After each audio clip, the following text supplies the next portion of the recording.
Eu não acho que hoje é o mais provável. Acho que o mais provável hoje é o Bitcoin, os Bitcoiners se tornarem o Estado, serem eleitos para dentro do Estado, que nem a gente está vendo acontecer. Isso eu acho que é o mais provável de acontecer, né? Porque até o pessoal da Receita Federal deve ter Bitcoin, né? Bastante. E porque eles enxergam a máquina, eles veem todo aquele dinheiro que eles arrecadam ir para cada coisa, né? Lagosta da STF. Então, eu acho que naturalmente tem gente dentro do Estado que é preza ideias da liberdade. Eu conheço vários. Então, é assim que eu espero que a gente vá quebrando as resistências. Mas daí entra uma questão que é uma questão de narrativa. Né? O ser humano, bom, estudou biologia, o ser humano é um bicho que gosta demais de narrativa. E a narrativa do Bitcoin é muito boa, né? Porque é verdadeira e ela é muito mais simples de entender. Imprime dinheiro de um lado, ativo finito do outro, Bitcoin sobe, ok.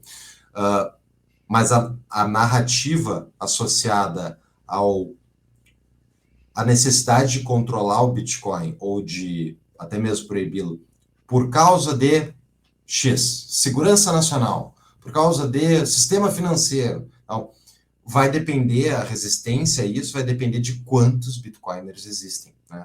O último gráfico que eu vi da River de adoção global dá em 4% adoção global. Então a gente está muito no início. Nossa, e eu não falaria, eu estaria menos de 1% sendo, porque assim, É, o grande problema de definir adoção é o que que é adoção? É a pessoa que tem 1% no portfólio, num fundo diversificado, ou é a pessoa que faz autocustódia e tem 40, 50%?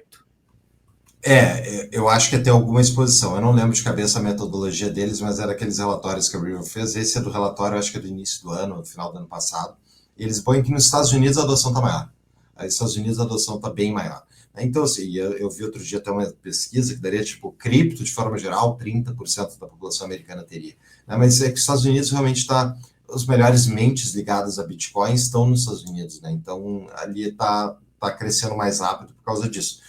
Mas é muito pouco ainda. Tipo, se for isso mesmo de 4% no mundo, é muito pouco, né? Então, eu acho que o centro dessa questão toda de ataque estatal está em como é que os Estados Unidos vai lidar com o Bitcoin. E daí entra a narrativa, que é o que o Saylor tem falado, né? E eu vejo muitos Bitcoiners criticarem ele, que ele fala do Bitcoin como reserva de valor e ele não foca nem um pouco no meio de pagamento, né? E ele fala, por que falar de meio de pagamento? O meio de pagamento é dólar, o meio de pagamento é o que o Estado diz que é.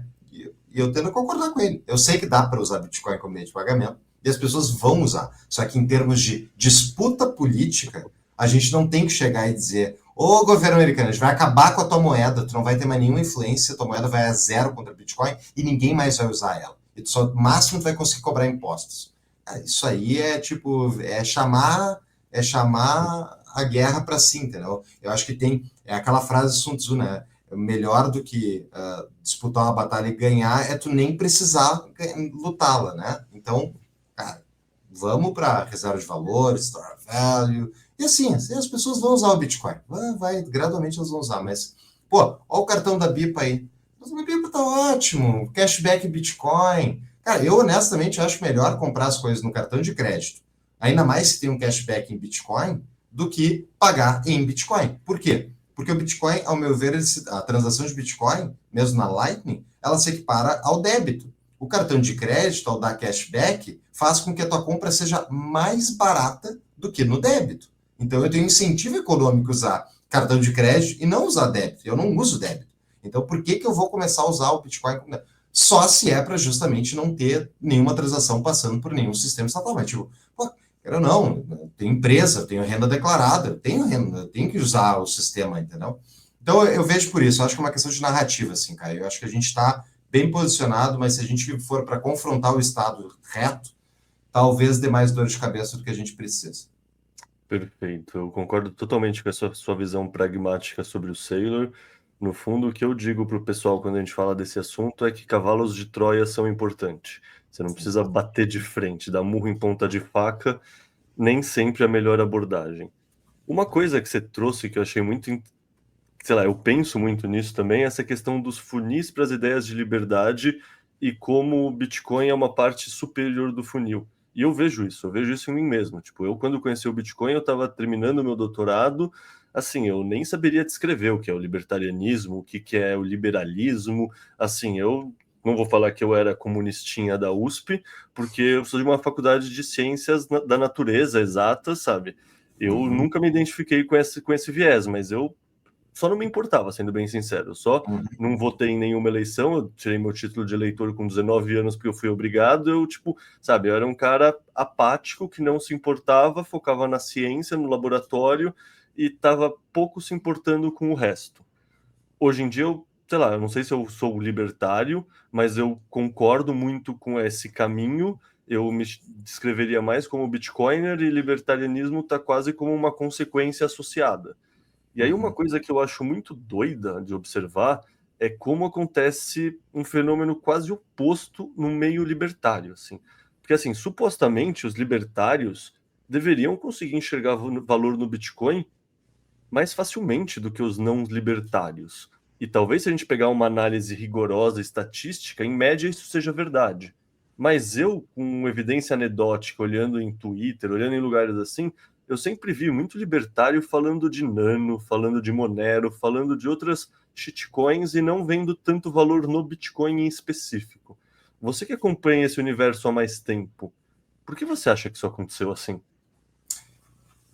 Isso aí, eu não, honestamente, eu não acompanhava, eu não tenho, eu acho que eu não sigo tanta gente do movimento libertário brasileiro no Twitter. Eu não peguei essa fase de ver o pessoal falando de Nano, mas eu sei que o Alexandre Porto falava e tal, a gente já entrevistou ele.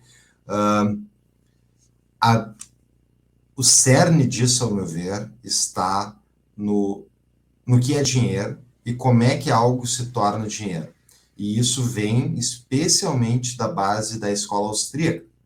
O teorema da regressão do Mises, e que fala que dinheiro, e daí vem do Menger, dinheiro é o bem mais vendável e tal, é sempre focado no dinheiro como meio de pagamento. E a base toda da construção do que é dinheiro é o ser o bem mais vendável. Então, o foco sempre foi em meio de pagamentos. Tem lá, nas qualidades do dinheiro, acho que do Mises, mesmo do Menger, dizia que, tipo, não, e tem lá a escassez, mas é tipo uma sublinha, entendeu? Não é a principal. E daí entra, se algo está se tornando dinheiro, qual é a primeira propriedade? O que vem antes? Né? Porque a gente chegou no mundo, já tinha ouro, já tinha prata, já tinha isso aí, e a gente só podia fazer suposições de como isso começou há 5.000 anos atrás. Né? Depois tem o Shelling Out lá do Nick Szabo, né, o artigo que é maravilhoso, eu recomendo para todo mundo, que fala sobre o uso de colecionáveis como dinheiro, e recentemente saíram outras evidências de que existem colares e colecionáveis há dezenas de milhares de anos, né, tipo uma coisa muito, muito antiga mesmo, que, ao meu ver, é a melhor explicação para o dinheiro. O dinheiro começa como um colecionável, ou seja, uma reserva de valor. E por que um colecionável? Né? Porque pensa em tribos que estão se enfrentando, de vez em quando eles fazem, sabe, um casa alguém de uma tribo com outra, né, dá o dote da moça que foi casar, e o que tu pode sinalizar para outra tribo que é patrimônio, né, que é algo diferenciado, essa escassez. Dentes, colares de pedras, colares de coisas raras, né? Isso demonstra alguma capacidade, algum poder econômico. Então, aí vem a história da reserva de valor, a meu ver. E ela, para os austríacos, ela sempre foi mal explicada ou pouco trabalhada. E aí que eu acho que jaz toda essa. Que isso não foi só no Brasil. O, o cara lá do Bitcoin Jesus, qual é o nome dele? O Roger Ver.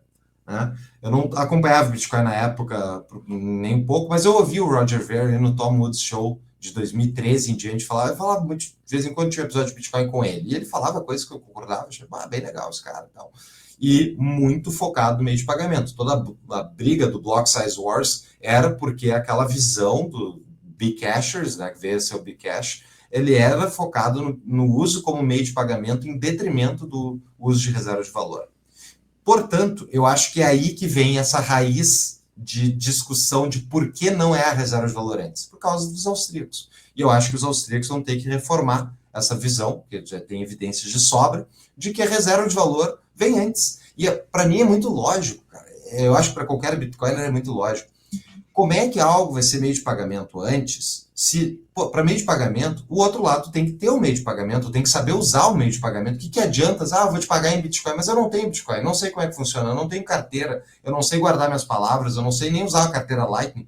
Como é que eu vou te depositar Bitcoin, cara. Tu não sabe nem o que fazer, que o negócio vai perder o Bitcoin. Então é óbvio que tu não vai querer Bitcoin, tu vai querer aquilo que tu usa como dinheiro mais comumente. Vai ser mais fácil. Então, para aquela pessoa ter Bitcoin e daí a gente transacionar em Bitcoin, e eu faço uso de Bitcoin de vez em quando como meio de pagamento, é com Bitcoiners. O pessoal que já tem Bitcoin faz total sentido. E por que a gente tem Bitcoin? Porque a gente usa ele como reserva de valor primeiro. Então, na história das três funções clássicas da moeda, né, reserva de valor, meio de pagamento e unidade de conta, ao meu ver, está ficando cada vez mais claro que a reserva de valor vem antes. Não, 100% de acordo. Até porque, assim, que adianta eu tentar te pagar com um pedaço de pedra que brilha e é dourado se você não vê valor nisso? Tipo, não tem como você fazer um pagamento com algo se a pessoa que vai receber não vê valor nessa forma de pagamento, ela não vai aceitar.